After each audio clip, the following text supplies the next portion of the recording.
Live from Israel, it's John's Place. Once again, we have with us in the studio audience, Mr. Paul Wiener, co-chairperson of Likud Anglo Division. Yes. Would you like to say hello to everybody? Hello, everybody. Glad to see you. Very nice, very nice. Tonight is a very solemn night in the Jewish world. Tonight we commemorate Yom hashoah, Holocaust Remembrance Day. Now, this is not a simple day for most people to understand and to really feel the impact of what this day means. In Israel, where a majority of the Holocaust survivors who are still living, live in Israel. And there is a strong connection to this population by way of constant communication and connection with Holocaust survivors. Now, there are many ways that people commemorate this tragic event in the history of the Jewish people. And once again, no one should really decide what is the right thing to do and not to do vis-a-vis the trips to Poland or other issues. Paul. Yes. What would you like to say today? Well, people have to observe this day in the way that's most meaningful for themselves. I mean, a lot of people have people that died during the Holocaust. I had a lot of family in near Vienna, Austria, that I know that died during the holidays. You know, my grandmother and other people used to write back and forth to their relatives there, and they say, "Oh, don't worry, everything is good. You know, we're Germans, this is Austria and everything else." And that was the last letter my grandmother ever received. Now, leading up to the Holocaust, with its connection to Israel, there were several Israeli leaders who had set out and made statements and talked about the impending situation in Europe. One of them, of course, was one of the foundations of the Cherut Party, Zev Jabotinsky. Right. He pleaded and pleaded over and over and over again. Please, Jews of Europe, look ahead, see the signs. It is time to go. Hopefully to Israel, then Palestine, but leave, because what is oncoming is not going to be a very good situation for the Jews of Eastern Europe. There was the president, a future president of the state of Israel, Levi Eshkol, who wrote a letter to his wife. He went to Poland before the state of Israel was born.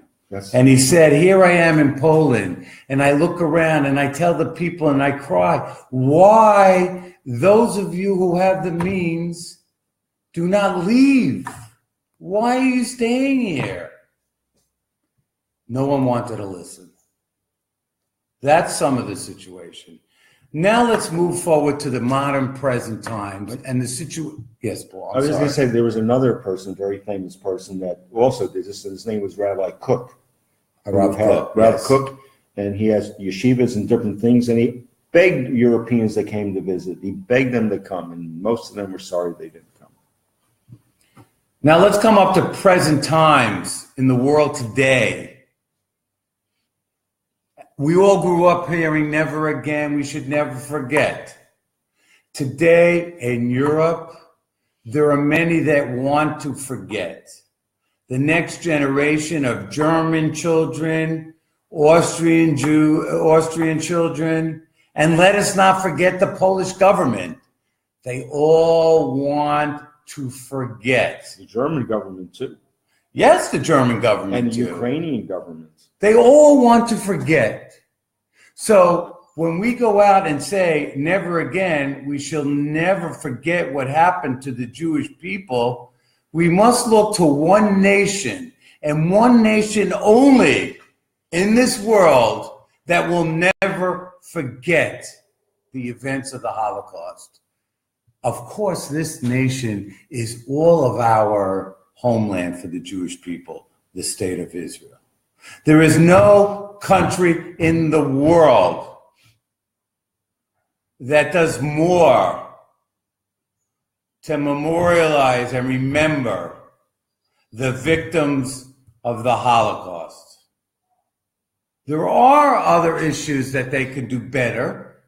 Okay, there are issues of maybe they're not receiving enough to sustain themselves. But in the generations to come, when the European population will forget that there was a Holocaust, it will be another history lesson. And unfortunately, in Western nations, where there are many Jews living, whether it be France, whether it be Great Britain, whether it be the United States, no matter what the Jewish people do in their countries, they will forget because they want to forget. They don't want to remember what they did. They don't want to remember how it begins with a little BDS movement, with a little confrontation on the university campuses. They want to think, oh, listen, times have changed. We've paid our dues, we've paid our dues as Germans. We've given money. We've helped Israel thrive even though we don't agree with them. We're tired of this. What do I have to do with the Holocaust? I have nothing to do with it. That is starting to happen now. And in the United States, perhaps the last place on earth that will have a strong tie to the Holocaust, the last survivors are passing away. Who will tell their stories? Unfortunately, some of their children and grandchildren have reached an assimilated situation. A lot of those Holocaust survivors have not told their stories. They don't want to upset. They don't want people to feel, their families to get upset. Once again, I tell you, it is the state of Israel that 100 years from now, 200 years from now, will never, ever, ever forget the worst atrocity in the many Holocausts that faced the Jewish people over their history. It is only because of the creation of the state of Israel that the Jewish people around the world now have a refuge. They never have to fear persecution. They have an army, thank God, that is one of the strongest in the world. They will protect. They are sworn to protect the Jewish nation and the Jewish people wherever they are located around the world. And my plea goes out to all the Jews around the world in the diaspora. We're not begging you to come here. We're just telling you and letting you know that there is a place for you where you never will be afraid to wear a Magen David, a Jewish star, or a chai around your neck, or a kippah on your head. You can walk with your talit through the streets and not ever fear anybody attacking you. There's only one place in the world, ladies and gentlemen, where every Jew walks with their shoulders back and their chest out, hopefully, proud of the nation that is the current state of Israel. And we must emphasize this, no matter what, at the last straw. We should only think, the stats say the number.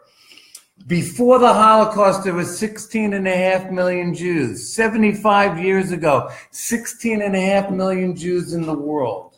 Today in the world, there's 14.5 million Jews.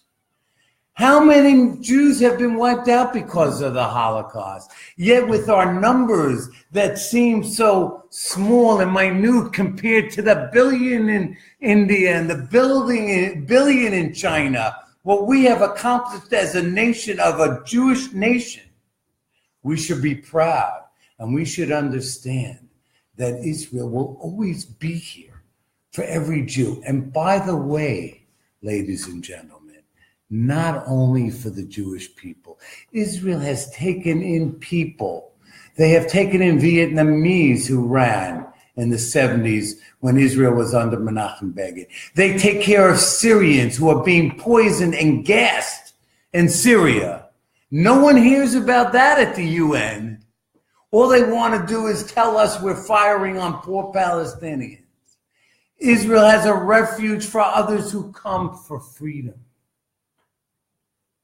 But it must be understood, this tiny nation, though as successful as it is it's the nation of the Jewish people. Paul? I just have to say one thing. There will never be another Holocaust while the state of Israel exists. And that's the biggest important part that we should remember. And why we need to come here. We need to support Israel from all over the world until you can come here, because it's important. This is our nation. We are, what John said is true, but we need, as Jews, to support our country, just like anybody else in the world. The Irish need to support their country, or Japanese their country. But this is our country, and this is the country that we need to support as the Jewish people. We have one of our listeners calling in or texting in, Mr. J. Jaffe. So nice to hear from you, buddy. Anyway, do we have any questions tonight? Yeah, it seems we don't have questions. Okay, I have a question. But let's say one thing. If you think of a question and you write a question, even if it's not now, we will still answer you.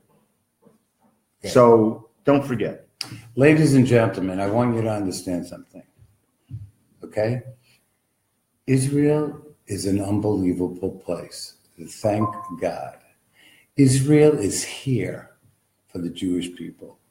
And you know what? We go from Yom hashoah to the following week, which we probably will not be able to broadcast, will bring us to Yom HaZikaron, which is Israel, the Israel Memorial Day.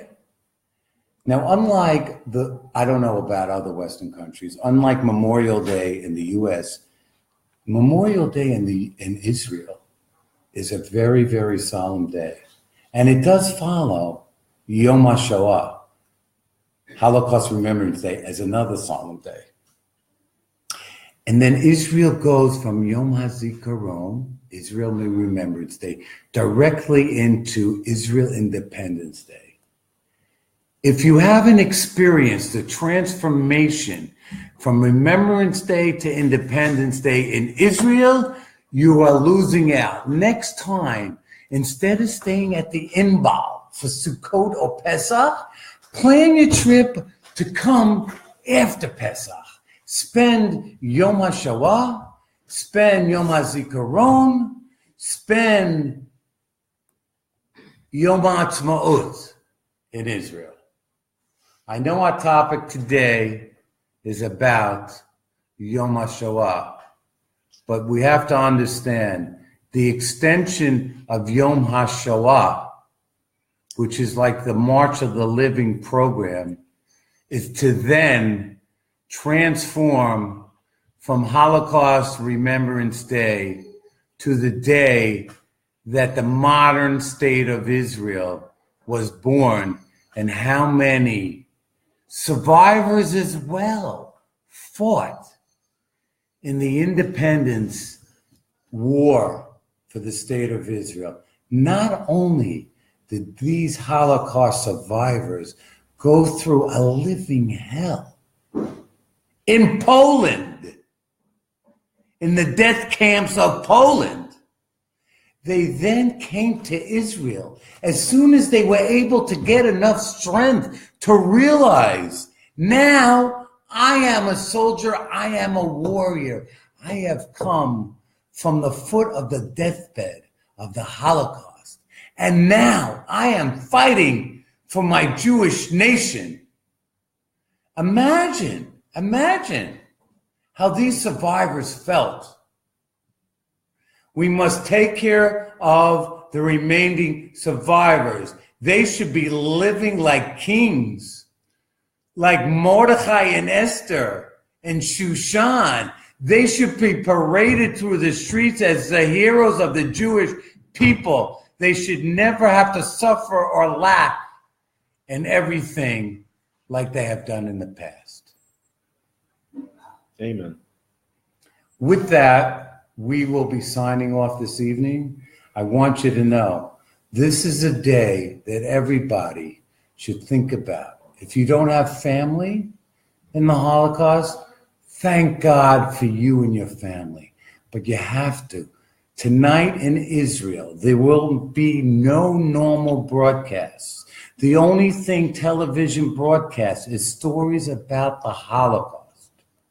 If you live in Israel, you have so much available to once again show you what the Jews suffered before. And if you live in the diaspora, I encourage you, attend programs. There are programs with survivors. There are films. You must understand, only the Jewish people will not forget. All the other nations of the world are working to forget. The Jewish people must never forget, never again. Thank you, and we wish you all the best. Shalom from Israel. What does it say there? I can't read. Too far away from it.